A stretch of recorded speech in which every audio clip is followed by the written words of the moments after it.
Vamos agora utilizar a conceituação de estado padrão alternativo para resolver dois exemplos de tratamentos do aço, um deles de desoxidação pelo alumínio e o outro de descarburação sob vácuo. Neste primeiro exemplo, está sendo solicitado que calculemos o teor de oxigênio em equilíbrio com o aço que está sendo desoxidado pelo alumínio e cujo alumínio solúvel residual seja igual a 0,02%. A temperatura de tratamento 1550 e o produto da desoxidação vai ser considerado como alumina sólida pura. Vamos também considerar que os solutos, alumínio e oxigênio, sigam a lei de Henry. Para dotar os estados padrão do elemento dissolvido a 1% no ferro, nós iremos escrever a reação desta forma que está apresentada aqui. Lembrando que o sublinhado sobre o elemento químico representa que estamos adotando este estado padrão henriano como referência. E o produto, Al2O3 sólido, é uma conveniência também, porque uma vez que a alumina está sendo formada nesse estado, poderemos assumir que sua atividade é unitária. O primeiro passo nesse cálculo envolve a determinação da variação de energia livre padrão, considerando os estados padrão que foram referenciados no slide anterior. Para tal, será necessário combinar expressões de variação de energia livre para estas quatro transformações. Na primeira, é a reação de 2 alumínio sólido como padrão, mais 3,5 gás, formando alumina sólida pura. Essa expressão consta dos dados termodinâmicos para metalurgistas. Teremos que combinar essa expressão com essas três seguintes. A primeira, transformação do padrão sólido para líquido. Como vimos anteriormente, este valor ou essa expressão pode ser obtida utilizando os valores de entalpia e de entropia de fusão. O resultado, 2 vezes menos 2.540 mais 2,72.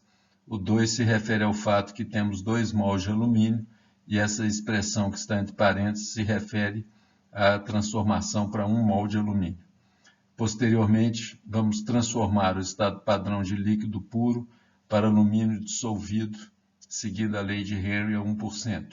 Novamente, essa expressão é obtida na página 233 dos dados termodinâmicos, o mesmo acontecendo com a transformação do padrão do oxigênio de gás a 1 atmosfera para oxigênio dissolvido no ferro a 1%, seguindo a lei de Henry, ou seja, o estado padrão henriano. Como nos dados termodinâmicos a expressão se refere a 1 mol de oxigênio atômico, temos que multiplicar essa equação por 3. Recomendo que quem estiver acompanhando esse vídeo faça a verificação dessas 4 expressões para certificar que elas estão adequadas às transformações que estão sendo consideradas. Finalmente, então, temos a equação correspondente aos estados padrão que foram escolhidos.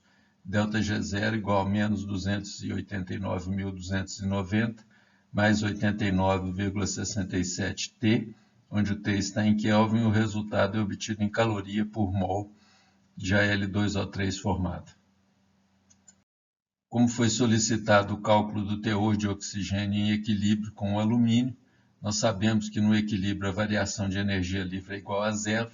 Podemos então escrever a variação de energia livre como sendo a soma da variação de energia livre padrão mais RT-ln da atividade raoultiana da alumina dividido pela atividade henriana do alumínio ao quadrado, atividade henriana do oxigênio ao cubo. Esses valores, como já visto anteriormente, quando o soluto segue a lei de Henry, esses valores de atividade henriana se igualam aos teores em massa dos elementos. E como a alumina está sendo formada sólida pura, em relação ao sólido puro como padrão, esta atividade será unitária, o que resulta nesta equação. Termo entre parênteses, variação de energia livre padrão, mais RT, 1 sobre porcentagem de alumínio ao quadrado, multiplicado pelo teor de oxigênio ao cubo.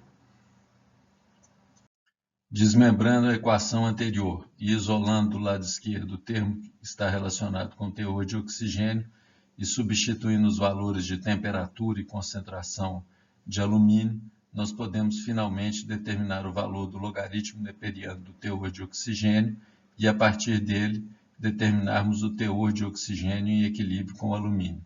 valor correspondente a 1,27 vezes 10 a menos 4, que pode também ser expresso numa unidade mais comum para essas situações, que é partes por milhão ppm. Esse teor de oxigênio em equilíbrio, então, com o alumínio, equivale a 1,7 ppm, que é um teor extremamente baixo, que indicaria uma desoxidação bastante pronunciada do aço. Neste exemplo, vamos submeter uma corrida de aço que está a 1580 centígrados e que contém 0,025% de carbono e 300 ppm de oxigênio a um tratamento sob vácuo, semelhante ao que, por exemplo, ocorre no desgaseificador RH ou, por exemplo, no processo VD. Neste caso, vamos determinar as variações tanto do teor de carbono quanto de oxigênio, uma vez que com o desenvolvimento da reação, os teores desses dois elementos são simultaneamente reduzidos e vão gerar nessa temperatura CO gasoso, que vai ficar com a pressão correspondente àquela do vácuo. Mais uma vez, vamos considerar que o equilíbrio termodinâmico seja alcançado e que os solutos carbono e oxigênio sigam a lei de Henry. Mais uma vez, esse cálculo fica mais simples e mais conveniente de ser feito adotando os estados padrão henriano. Neste caso, a reação pertinente, carbono mais oxigênio formando CO, como já mencionado várias vezes, o sublinhado indica que estamos tomando como padrão o estado henriano. Novamente, o primeiro passo consiste em obter uma expressão para a variação de energia livre padrão para os estados padrão que foram escolhidos. Mais uma vez, temos que compor várias expressões, nesse caso 3. Uma delas, a reação de formação do CO, tabelado nos dados termodinâmicos. Depois, as variações de estado padrão do carbono sólido para carbono no estado padrão henriano. É a mesma coisa para o oxigênio. Essas expressões constam da página 233 dos dados termodinâmicos. A equação final para os estados padrão que serão utilizados para o carbono e oxigênio corresponde a ΔG0 menos 44.379 menos 10,17 T, mais uma vez temperatura em Kelvin e o resultado em calorias por mol. Assumindo que o equilíbrio termodinâmico seja alcançado, podemos igualar a variação de energia livre a zero e, com isso, determinarmos o valor da constante de equilíbrio.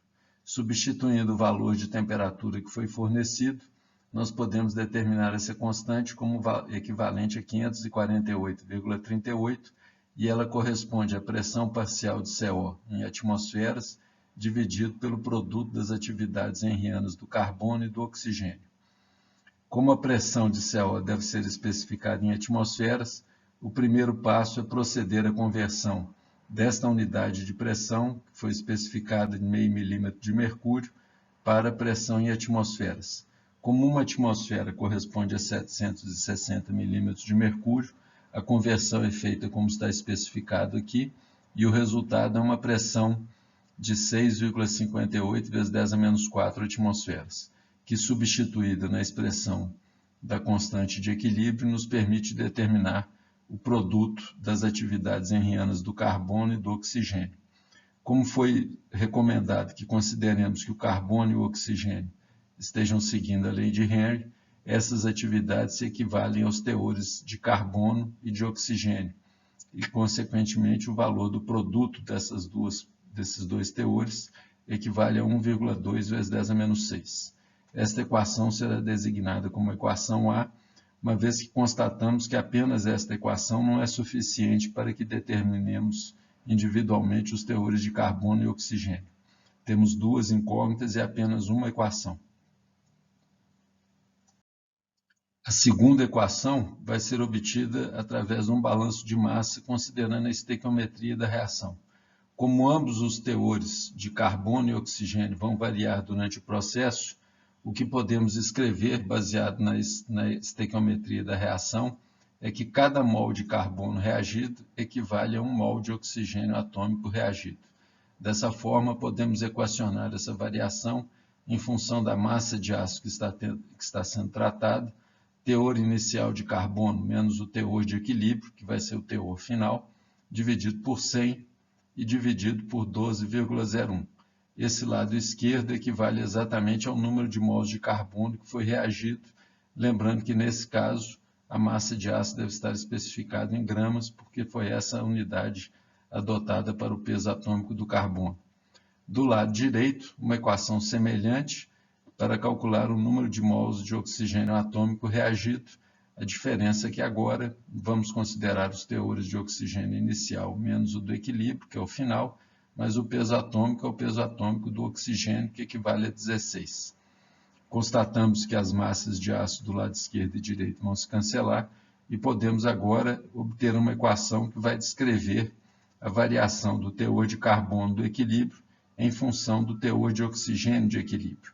Esta equação, então, é a segunda equação necessária para que possamos determinar os teores de carbono e de oxigênio presentes no equilíbrio.